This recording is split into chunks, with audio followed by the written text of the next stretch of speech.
welcome to the post-game press conference. Montana beats Ferris State. We've got Coach Hauck, we've got Gubner and Sam Vidlak with us today.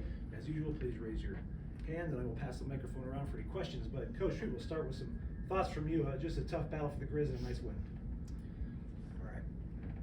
Yeah, what a wild, fun game. It was exciting. It was just awesome night in the stadium.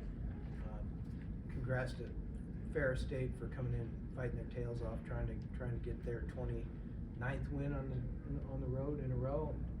It just didn't quite get there. They fought hard. Appreciation for that. It's unbelievable. Grizz fans are unbelievable. Grizzly football is unbelievable. When we had a Division II football team in here in September, we said there's 27,000 people in the stadium. It's just amazing what goes on here, and it's a blessing, and I'm very grateful to be a part of that. Ferris came out and they really played well. They gave us some stuff they saved some stuff for us, as they should have, and gave us fits at times. We scheduled them. Our guys came and said, we're having trouble getting this date filled. They said, do you mind if we schedule a Division II team? I said, no, that's fine, but I should have said, don't schedule the Division II team. I mean, these guys are unreal. They're really good. They're really good. And admire the job the coach does, and looking forward to seeing him down the road and sharing some ideas. Hard-fought game. We had, it was a weird game at times. We did some good things and then we couldn't sustain it.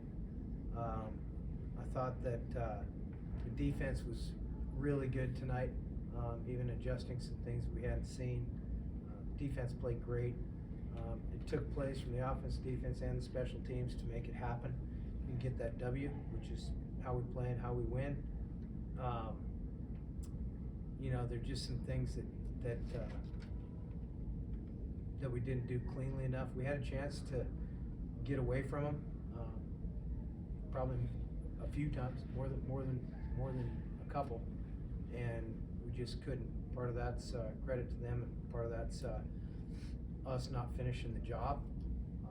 But ultimately, the object is to win the game, and you play to win the game, and we won the game.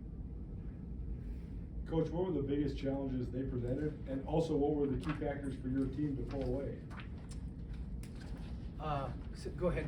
First part of that again, Coulter. I'm sorry. Just the key factors for your team to pull away after the challenges they presented. What would you say the biggest challenges they presented were? Yeah, I mean, we just needed to play. I mean, it was a weird game in certain respects. We get the ball into scoring position and then we'd go backwards, or we would. I mean, the one drive they had it's 3rd and 7. They fumbled the ball forward for 12 or 15 yards for a first down, and then they had 4th and forever and get a pass interference call.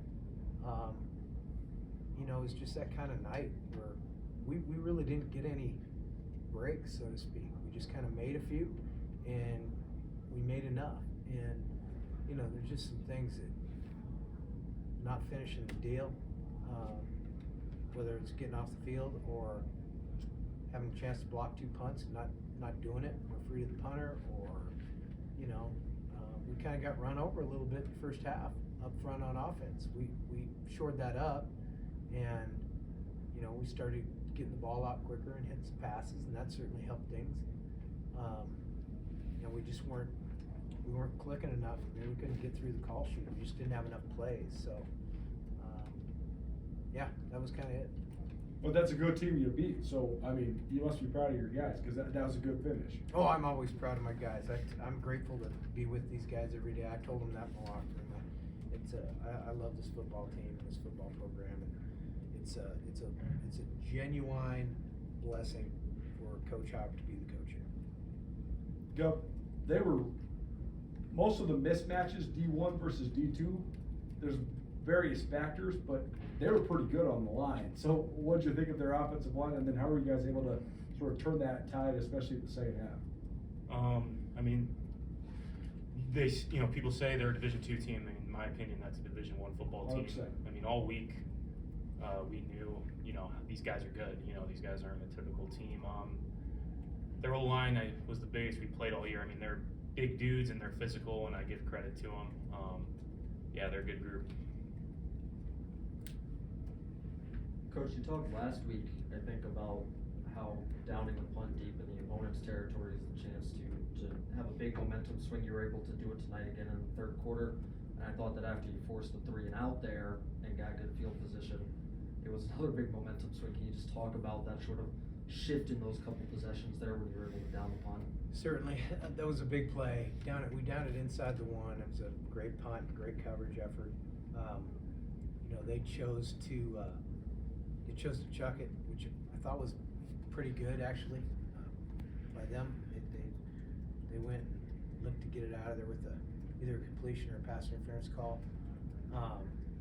They quick counted. They did some things to take the edge off us, but they didn't get a yard obviously. And when he had to punt it, he had to one step it, line drive it.